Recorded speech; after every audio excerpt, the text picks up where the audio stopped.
صفاء سيف الدين. قالوا لي انك اخت زدان.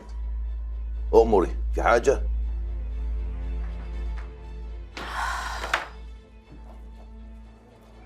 أنا جاية أخلص ذمتي منك وأقول لك الحق، حتى لو على حساب أخويا زيدان.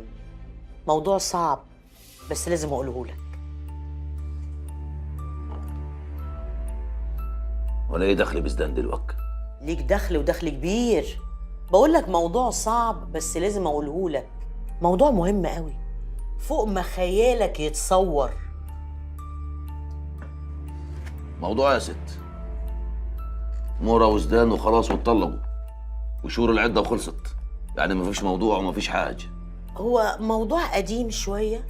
نرجع بالذاكرة لورا من حوالي كده 7 سنين لما انت اتجوزت مهرة واتسجنت ومهرة خلعتك. فاكر ولا ناسي؟ ايوه ماشي فاكر. وانت ايه دخلك بالقصة دي؟ لا، ليا دخل ودخل كبير قوي.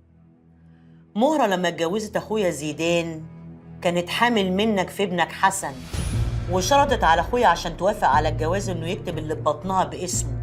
وانت عارف اخويا زيدان طيب وغلبان، ما كانتش فارقه معاه.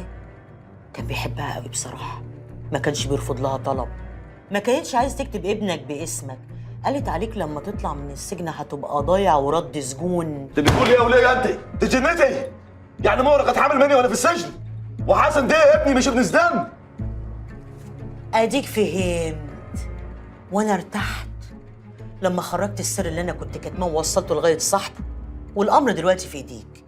يا اما تطنش وتكبر دماغك ان ابنك مكتوب باسم راجل تاني، يا اما تصحى وتفوق كده وتشوف مهرة اللي خطفت ابنك وكتبته باسم راجل تاني عشان مستعرة منك.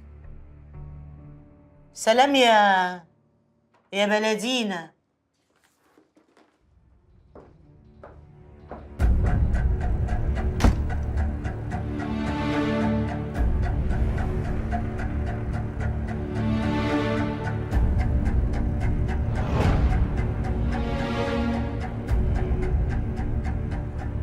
ماما، مهرة لما اتجوزت اخويا زيدان كانت حامل منك في ابنك حسن،